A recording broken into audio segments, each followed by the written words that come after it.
Hi, I'm Carmen. Here's my topic for today's sharing, positive coping. And as we know, being challenged in life is unavoidable and is inevitable. And in every stage of life, there is uncountable stumble and fumble for us to get things done. And some people, they might enjoy it and see it as a challenge, as a self-transformation opportunity, while some people, they might view it as a big trouble. And I used to have this feeling like avoiding everything that is out of my comfort zone because I scared of failure. But when I did that by declining the chances given, I feel like I regret because it's somehow like walking on a treadmill, you stepping on the same pace, the same place, and there is no progress, there is no changes. So since that time, I've been practicing the positive coping. That helps me a lot. And that's what I wanted to share in this video. So let's get started. Coping is how we adapt and react to a stressful situation. Our mind will first undergo an appraisal process unconsciously whether the thing that we perceive is a threat or a challenge.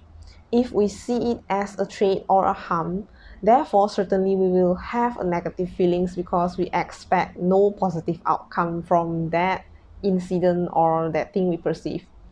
So how are we going to change this negative feeling to challenges so that we can better overcome it? And there are many coping styles to deal with this problem. In this video, I will talk about avoidance and approach coping. When we heard avoidance, it sounds something negative, right? But for me, it can be a good thing and a bad thing. Avoidance coping, it happens when we are extremely overwhelmed by the thing that we perceive. So we will react, either we chase out the issue out of our mind, or we will distract it with something else, such as we will clean our room, we will play with our pets, and we will engage in social activities. And avoidance coping is useful when we deal with particularly intense feelings, such as we have a great sorrow, and it may decrease the distress. So sometimes it's okay actually to rest our mind when we are overwhelmed by the stress. And this coping is most appropriate in the beginning of the stages when we react to a stressor.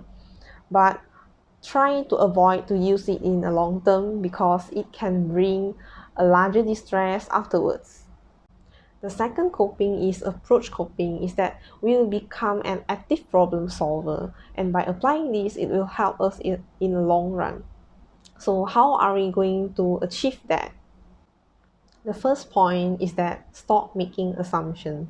This is because when we observe someone's behavior, we tend to straight away jump to conclusion without seeking other evidence or information before we make our inference.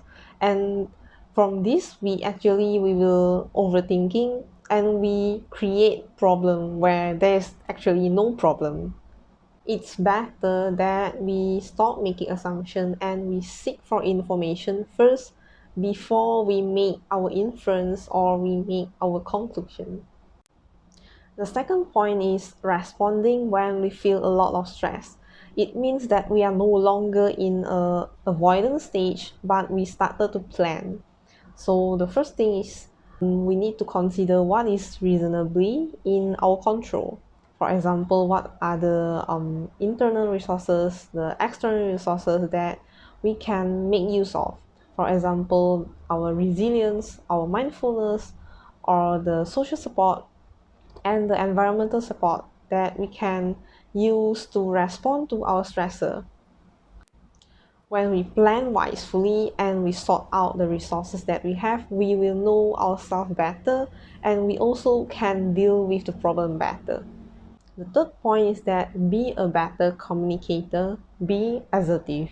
If something that makes you feel uncomfortable, you just clearly state your opinion and your feeling.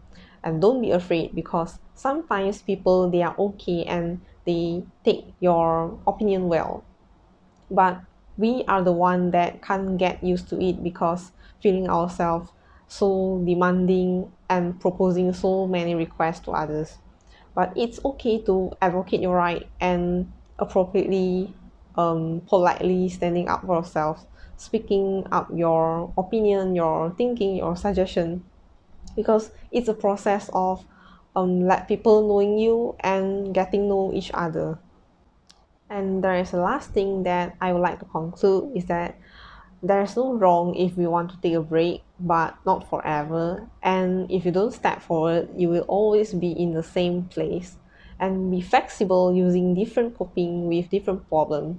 Be mind that the happiness is not the absence of problem, it's the ability to deal with them. And that's all from me. Thank you for lending your ears. Have a nice day ahead. Bye.